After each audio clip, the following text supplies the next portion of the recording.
Hi అండి, welcome to స్వయం పాకం. ఈరోజు వీడియో వచ్చేసి మెంతికూర పచ్చి బఠానీతోనే ఒక మంచి రెసిపీని చేసి చూపించబోతున్నానండి. ఈ కర్రీని ఇలా చేసుకుంటే రైస్ రోటీలోకి చాలా బాగుంటుందండి. స్పెషల్గా గీ రైస్ జీరా రైస్ చేసుకుంటాం కదండి, అందులోకి ఇంకా బాగుంటుందండి. ఈ కర్రీ ప్రిపరేషన్ వచ్చి ఇక్కడ చూపిస్తున్నాను. ఇక్కడ నేను 1/2 కేజీ వరకు పచ్చి బఠానీ కాయలు తీసుకున్నానండి. అందులోని గింజలు వలుసుకొని బఠానీని అనేవి తీసుకున్నానండి. తాజా బఠానీ అండి, ఫ్రోజన్ కాదు. ఇప్పుడు స్టవ్ మీద గిన్నెలో ఇలా నీరు మరిగించుకోవాలండి. నీళ్ళు మరుగుతున్నప్పుడు మనం తీసుకున్న తాజా బఠానీని వేసుకొని మూత పెట్టుకొని ఒక హై ఫ్లేమ్లో ఒక 6-7 నిమిషాలు ఉడికించుకోవాలండి. అవి ఉడికేలోగా ఇక్కడ నేను ఒక మెంతికూర ఆకు కట్టని తీసుకొని ఆకులు మాత్రం సపరేట్ చేసుకున్నానండి. ఈ ఆకుల్ని ఇలా వాష్ చేసుకొని హ్యాండ్ షాపర్ ఉంటుంది కండి, ఆ షాపర్లోని ఇలా చాప్ చేసుకుంటున్నాను. ఇలా నైఫ్తోనైనా సన్నగా కట్ చేసుకోవచ్చండి.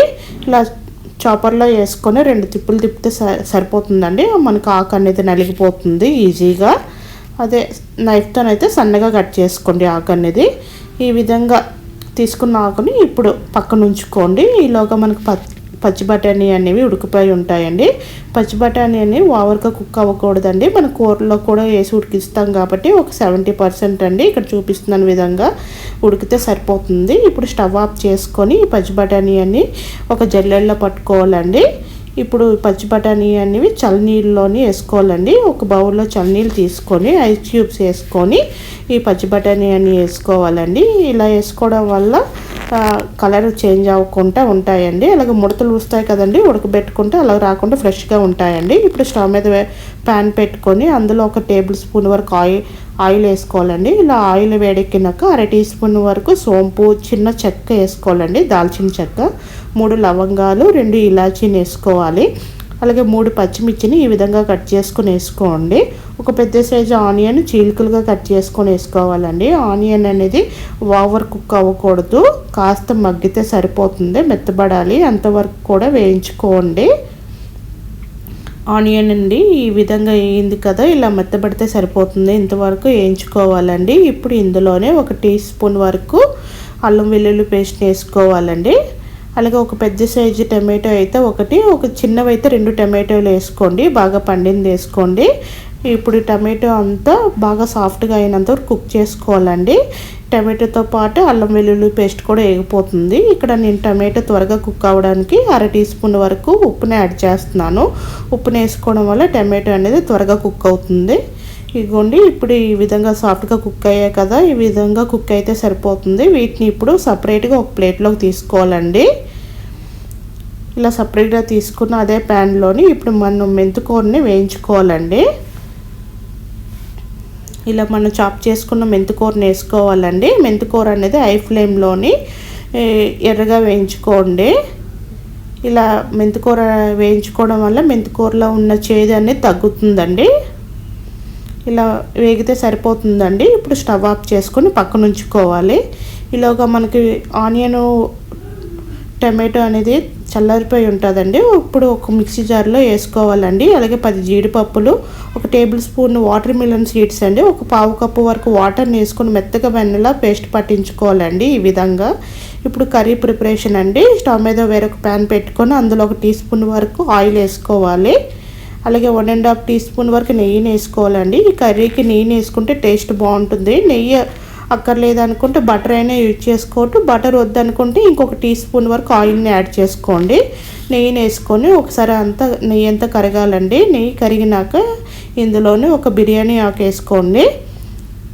ఇలా బిర్యానీ ఆకు వేసుకున్నాక ఒక పెద్ద ఇలాచీ ఉంటుంది కదండి, బ్లాక్ కలర్ది, ఇలా విడదీసి గింజలతో సహా ఇలా వేసుకోండి. ఇలా వేసుకోవడం వల్ల అట్లా ఉన్న ఫ్లేవర్ అంతా వస్తుందండి. అలాగే 1/2 టీ స్పూన్ జీలకర్రని వేసుకొని వీటిని 1 నిమిషం పాటు వేయించుకోవాలి. ఇలా వేగిన దాంట్లో ఇప్పుడు ఇందులోని మసాలాలు యాడ్ చేసుకోవాలండి. ఇలాగ 1/2 టీ స్పూన్లో సగం పసుపు వేసుకోండి, ఎక్కువ వద్దు. అలాగే 1 టీ స్పూన్ వరకు ధనియా పౌడర్, అలాగే 3/4 టీ స్పూన్ వరకు గరం మసాలా, అలాగే 1/2 టీ స్పూన్ వరకు జీలకర్ర పౌడర్ని వేసుకోండి. అలాగే కారం కోసం 1.5 టీ స్పూన్ వరకు కారం వేసుకోవాలండి. కారం వేసుకొని ఒకసారి మిక్స్ చేసుకోండి.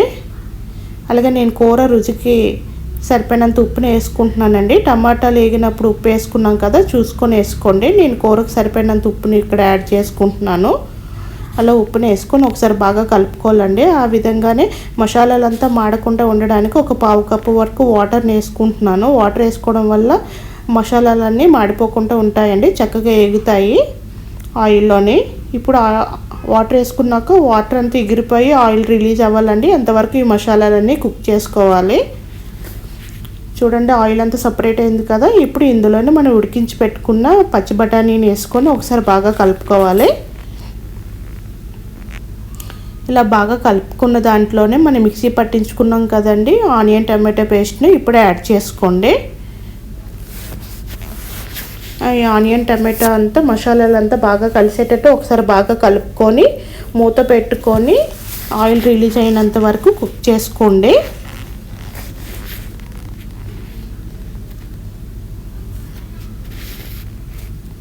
కాసేపటికి ఆయిల్ రిలీజ్ అయినాక ఒకసారి మూత తీసి ఒకసారి బాగా కలుపుకోవాలండి. ఇందులోనే మనం వేయించి పెట్టుకున్న మెంతికూరని వేసుకోవాలండి. కూరలో అంతా బాగా కలిసిపెట్టేట్టు ఒకసారి బాగా కలుపుకోవాలి. ఇందాక మన ఆనియన్ పేస్ట్ని మిక్సీ పట్టించుకున్నాం కదండి, అదే జార్లోనే ఒక పావు కప్పు వరకు వాటర్ని యాడ్ చేసుకొని కూరలో వేసుకోండి కొంచెం గ్రేవీ కోసం. ఇలా వాటర్ని వేసుకొని ఒకసారి బాగా కలుపుకొని మీడియం ఫ్లేమ్లోనే ఒక 5 నిమిషాలు ఉడికించుకుంటే సరిపోతుందండి. మన గ్రేవీ అనేది ఉడికిపోతుంది. మూత పెట్టుకొని ఒక 5 నిమిషాలు మీడియం ఫ్లేమ్లో ఉడికించుకోండి. ఇక్కడ నేను టేస్ట్ బ్యాలెన్స్ చేయడానికి కోసం ఒక 1/2 టీ స్పూన్ వరకు షుగర్ వేసుకున్నానండి. చేదు ఉంటుంది కదా మెంతికూర. షుగర్ వేసుకొని మూత పెట్టుకొని గ్రేవీ ఈ విధంగా దగ్గర పడినంత వరకు ఉడికించుకోండి. ఈ విధంగా దగ్గర పడితే సరిపోతుందండి. ఇందులోని ఫ్రెష్ క్రీమ్ నేను ఒక 1/2 కప్పు వరకు వేసుకుంటున్నాను. నేను అమూల్ ఫ్రెష్ క్రీమ్ వేసుకుంటున్నాను. ఇది లేకపోతే మీరు పాల మీగడ ఉంటుంది కదండి, కాస్త తీసుకొని మిక్సీ పట్టించుకొని వేసుకోండి. దీనికి కూర టేస్ట్కి మెయిన్ ఇంగ్రీడియంట్ ఇదేనండి, ఫ్రెష్ క్రీము. ఇది వేసుకోవడం వల్ల కూర అనేది టేస్ట్గా ఉంటుంది. ఫ్రెష్ క్రీమ్ వేసుకొని స్టవ్ ఎక్కువసేపు ఆన్లో ఉంచకూడదండి, 2 నిమిషాలు ఉడికించుకోవాలి. ఇప్పుడు స్టవ్ ఆఫ్ చేసే ముందు ఒక డ్రై రోస్ట్ చేసుకోవాలండి. కసూరి మేతిని వేసుకుంటే కూర టేస్ట్ అనేది బాగుంటుంది. డ్రై రోస్ట్ చేసుకున్న గుప్పెడంత కసూరి మేతిని వేసుకోండి. కొత్తిమీర కన్నా కసూరి మేతే బాగుంటుందండి కర్రీకి. కసూరి మేతిని వేసుకొని ఒకసారి బాగా కలుపుకొని స్టవ్ ఆఫ్ చేసుకోవడమేనండి.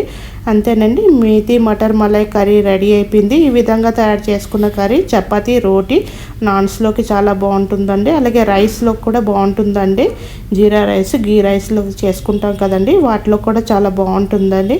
మీకు నచ్చితే ఈ విధంగా ట్రై చేయండి. ట్రై చేసి ఎలా వచ్చిందో నా కామెంట్ సెక్షన్లో చెప్పండి. మీకు కనుక ఈ రెసిపీ నచ్చినట్లయితే లైక్ చేయండి, షేర్ చేయండి, నా ఛానల్ సబ్స్క్రైబ్ చేసుకోండి. Thank you for watching.